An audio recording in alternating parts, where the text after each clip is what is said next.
wag na. Masyadong malaki itong 500. Bahala ka!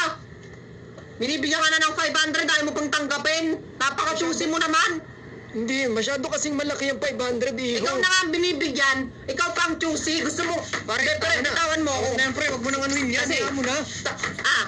Huwag ka na, huwag niya bigyan to, napaka-choosy. 500 na nga binibigay, ayaw pa. Hindi, iho. Kasi ano eh. Bahala ka!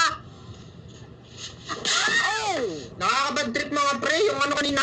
Binibigyan ko na nga ng ano, ayaw pang ano. Kaya nga, pare. Pre, nakakagutom, no? Hindi pa kami nakakain. Gutom na kayo! Oo, pre. Hindi pa kasi kami nakakain. Bakit kayo nagpapagutom? Eh, nagmamadali din kasi kami. Nakakabad trip kayo! Ang sarap makipag-friends over sa inyo. Ay, grabe ka naman. Pag nagugutom kayo, sasabihin nyo. Ay, sige pre, pasensya na. Sorry. Eh, pre, nahihiya din kasi kami sa'yo. Nahihiya? Oo, Bakit ka pre. nahihiya? Ay, kung sapakin kaya kita. Ay, sorry, pre.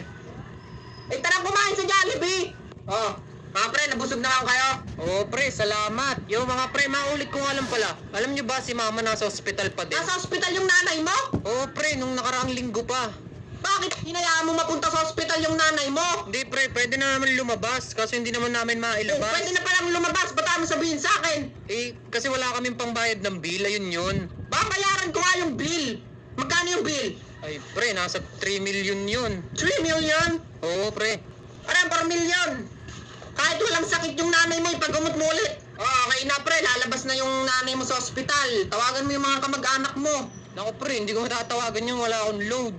Wala kang load. Oo, pre, wala akong load. Diyos ko po. Tapos sira cellphone ko. Ah, nasira pa cellphone mo? Oo, pre, luma na kasi. Ito, bagong cellphone. Hindi, joke lang. Maki-online ka sa akin. Tapos i-click mo yung link dun sa bio ko. Pag click mo yun, pwede ka manalo ng cellphone doon, tapos may libre pang load. Uy, ba't ka nagagalit? Hindi ako galit, natulong lang. Alam nyo mga pre, kahit minsan naisip ko parang ayoko na makipagkaibigan sa inyo. Napakawala nyong kwenta. Aba, pre, bakit na naman? Bakit naman nasabihin mo kami walang kwenta? Kasi, pag kailangan nyo ng tulong, di nyo sinasabi. Pwede ko naman kayong tulungan. Hindi, wala na naman kasi kaming problema. Hindi na namin Wala akong pake kung wala kang problema, tutulungan pa rin grabe kita. ka naman. Bibigyan kita ng problema. Pwede ba yon? Oo, edi may problema naman O, ako at yun. least nakatulong ako sa'yo.